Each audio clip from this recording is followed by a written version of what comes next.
அனைவருக்கும் வணக்கம். நான் நதி ரமேஷ் பேசுகிறேன். இந்த வாரத்திற்காக மா துர்காவா, காளியா, காத்தியாயினியா, தாராவா, மா துர்காவாகவே அம்மா நம்மளுக்கு கொடுக்கக்கூடிய ஆசீர்வாதங்கள் என்ன, என்ன மாதிரியான பிளெஸ்ஸிங்ஸ் தர வந்திருக்காங்க, என்ன கைடன்ஸ் நம்மளுக்கு தராங்க அப்படின்னு நம்ம பார்த்து தெரிஞ்சுக்கலாம்.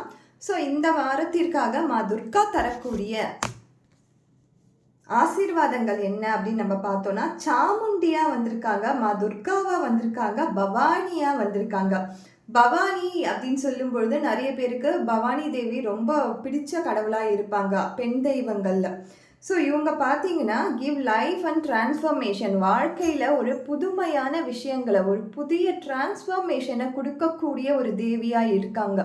நம்ம கிட்ட இருக்க எல்லா அப்டக்கல்ஸையும் விலக்கி எல்லா விதமான நெகட்டிவான விஷயங்களையும் நகர்த்தி நம்ம வாழ்க்கையில் ஒரு நல்ல ஆனந்தத்தையும் தொழில் ரீதியாகவும் வாழ்க்கையில் இருக்கக்கூடிய பண பிரச்சனைகளாக இருக்கட்டும், மற்றவங்களா ஏற்படுற பிரச்சனைகளாக இருக்கட்டும், இது எல்லாத்தையும் நகர்த்தி நம்ம வாழ்க்கையில் நம்ம நடப்பதற்கு ஒரு கிளீன் ரோடை கொடுக்கக்கூடிய ஒரு தேவியாக இருக்காங்க.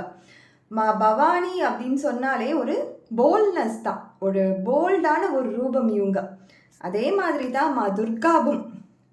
துர்கா அப்படின்னு சொன்னாலே நிறைய பேருக்கு தெரியும், எந்த விதமான துயரங்கள் வாழ்க்கையில் இருந்தாலும் சரி, எந்த விதமான அப்டக்கல்ஸ் இருந்தாலும் சரி, அது எல்லாத்தையும் களையக்கூடிய தேவியா துர்கா தேவி தான் இருக்காங்க. மங்கள ரூபினியா இருக்காங்க, மங்களத்திற்கான ஒரு ரூபினியா இருக்காங்க.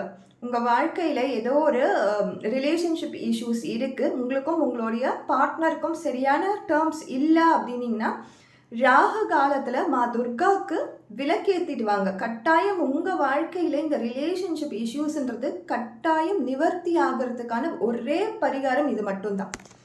அடுத்ததாக சாமுண்டியா வந்திருக்காங்க. ஸோ இந்த சாமுண்டி அப்படின்னும் பொழுது இவங்களும் அதே மாதிரி தான். நீங்கள் இந்த பில்லி, சூனியம், இந்த மாதிரி நெகட்டிவான எனர்ஜிஸ்லாம் நம்புறீங்கன்னீங்கன்னா கண்டிப்பாக நீங்கள் போக வேண்டிய ஒரு கோவில் சாமுண்டி தேவியை நோக்கி தான் உங்களுடைய பயணமாக இருக்கணும்.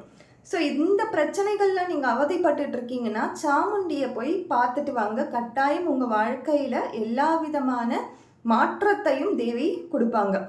நன்றி.